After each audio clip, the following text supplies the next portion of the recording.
Next, we will see the first type of block code, which is called as linear block code. This is one of the channel encoding technique.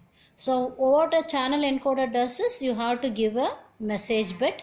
To this message bit, this will add some redundant bits to it, and it produces a code vector, or here we call it as a code block, which is going to be the output. Message bit is going to be n bit in size, and this code block is going to be message bit is k bit in size, and code block is going to be n bit in size. So how many number of redundant bit or check bit you are going to add is n minus k. So the total code word is going to be n. So n minus k is going to be the check bit. Here the check bit is nothing but your redundant bit, which we are going to add to the message bit. Okay. So the output is going to be called as a code or code block, which comprises of n bits in it, and linear block code is always represented as n comma k block. This has got two types of generating the encoded vector or code vector. One is systematic code, another one is non-systematic code. So what is systematic code? Systematic code is going to be easily you can distinguish what is a message bit and what is a redundant bit. So message bit appears first, followed by the check bits. So check bits can be easily identified where the check bit is present, where the message is present. Message is always followed by the check bit. So that is going to be the systematic code. Whereas in case of non-systematic code, the message and the check bits are mixed in the block. So you can't identify which is the message bit and which is going to be the check bit. So that is the difference between a systematic code and a non-systematic code. So systematic code is going to be having message bits. First you will be having k message bits, and then it will be followed by n minus k check bits. Okay. So first you will see this linear code. What is it, how you can generate, and how it is represented. Okay. So linear code, when sum of any two vectors produces another code vector, then it is called as linear code. This we have already discussed in the part 1 of this lecture. We have seen what is linear code and what is non-linear code. Okay. Whenever you add in the sense you do modulo 2 addition, modulo 2 performance on the two vectors, it is going to produce a third vector. Then it is called as a linear code. Okay. Let us have a message bit. Let the message bit be represented as M1, M2, M3 up to MK. K bits are going to be in the message, and the check bits are nothing but n minus k, which is represented as Q. Okay. So M represents message bit, Q represents the check bit or redundant bit which you are going to add, and n minus k is going to be the code vector, that is going to be the check bit, n is the code. So these are general notations of representing a code and the number of bits. Check bits, let it be C1, C2, C3 up to CQ. Now you have to form a code word. A code word is a combination of this message bit and the check bit. So let X be the represented by the code word, where the entire code is going to be the message bit followed by the code number of bits M1, M2 up to MK. Just append your check bits C1, C2 up to CQ. So here this check bit, how many number of check bits you are going to add depends upon n minus k, where n is the total code vector length minus k message bits. How to represent this code vector is capital X is equal to, in parenthesis, M followed appended with check bits. M represents the message bits, C represents the check bits or the redundant bits you add to the message. How to add it? What is the methodology of adding to this message? What is the code? That you have to know. So that is going to be your LBC. So for that we have got a set of procedures to be followed. So C, representing C, the check bit is used to detect and correct the error. Linear block code is used to generate such a check bit where the code vector is equal to m into g. So m is the message bit and g, and both are going to be the matrix. So the matrix form of representation of this x is, x should be 1 cross n size, m should be 1 cross k size, and your generation matrix is going to be k cross n in size. So how to generate this check bit depends upon this matrix format. So what is this matrix? The matrix is x is equal to m into g. What is G? G is called as a generator matrix, which is Ik into P K by Q, where Ik is the identity matrix and P is the submatrix or parity matrix. Okay.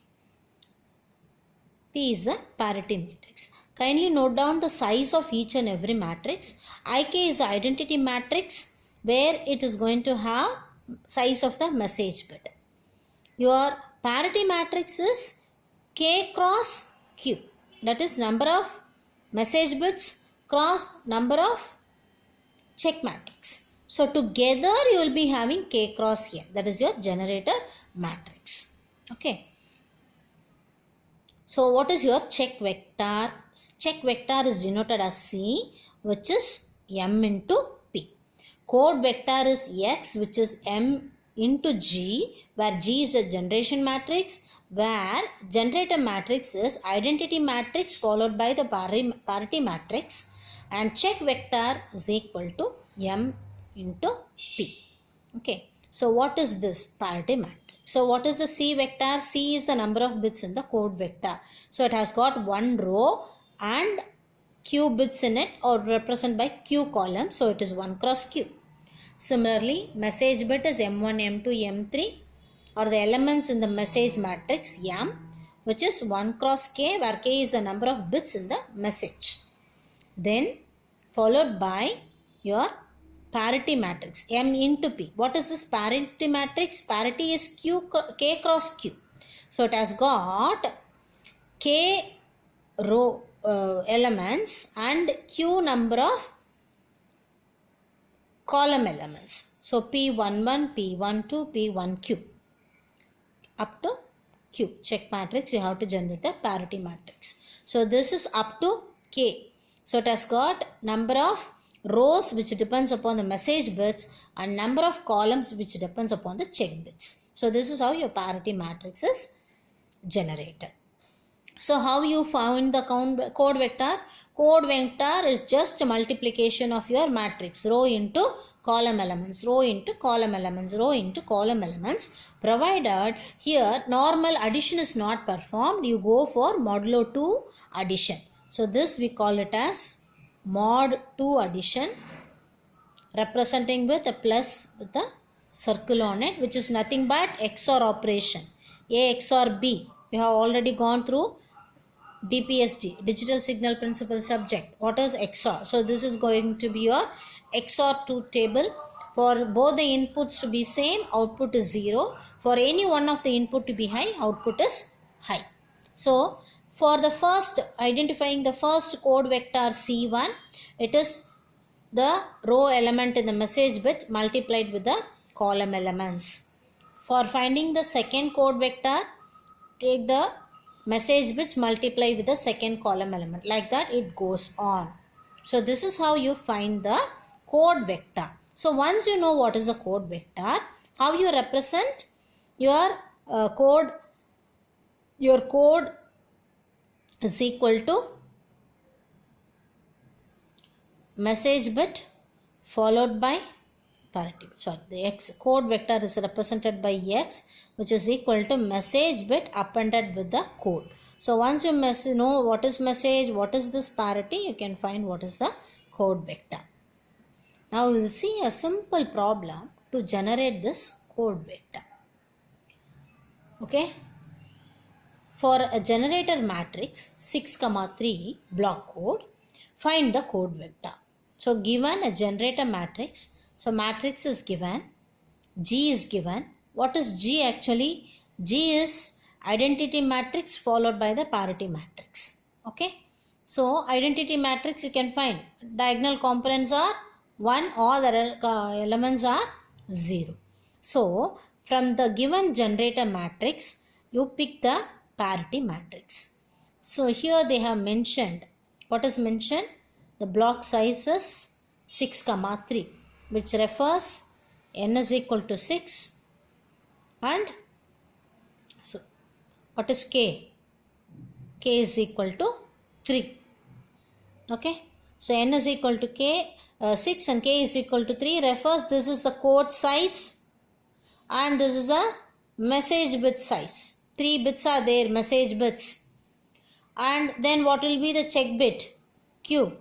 Q is equal to n minus k. So there are 3 check bits. So this is going to be your parity matrix. Write the parity matrix. So it is 3 cross 3. K is equal to 3, Q is equal to 3. So it is 3 cross 3. Write just take the elements and write this forms a parity matrix. And of course this is going to be the identity matrix. Identity matrix time being we are not going to use. This will be used at the receiver end to check it out. Okay. So keep it as a side. Now you have just with the help of the block number 6, 3 you have found what k is equal to 3, q is equal to 3, that is n minus k, n is equal to 6. So you are going to have a code vector size of 6 which comprises of 3 message bits and 3 check bits. So what is the possibility? So since k is equal to 3, what are the 3 possible combinations of the messages which can come in a data sequence? That is 2 to the power of 3, 8 combinations. So what are the possible combinations? There are 8 possible combinations in a data sequence which can be transmitted starting from 000 to 111. Okay. Now what is the procedure? Your check bit C is equal to M into parity. Since C is equal to 3, check bit, that is Q is equal to 3, you can stop with 3, C1, C2 and C3. Since this M is equal to 3, that is your K is equal to 3, you stop M1, M2, M3. And this is your parity which is 3 cross 3. Just you do the multiplication. Take this elements M1, M2, M3 and what is the parity? 0, 1, 1. That is your first column elements. What is C2? C2 is M1, M2, M3 multiplied with 1, 0, 1. M1 into 1, M2 into 0, M3 into 1. You have to XOR it. C3, M1, M2, M3 into 1, 1, 0. M1 into 1 XOR with M2 into 1, XOR with M3. So of course this is 0. You will be having M2 and M3 alone, which is capable of generating the first code. Here M1 and M3. So this is 0. M1 XOR with M3. What is C3? M1 XOR with M2 as M3 becomes 0. So this is how your code vector C1, C2 and C3 can be formed. C1 is M2 XOR with M3, C2 is M1 XOR with M3 and C3 is M1 XOR with M2. So this is your equation for getting the code word. Suppose if you take the first message sequence is 0, 0, 0. Then what is C1, C2, C3? This is 0 and this is 0, 0. C2, M1, M3 both are 0, 0. M1 and M2 both are 0, 0. So the first code vector is C1, C2, C3 is 0, 0, 0.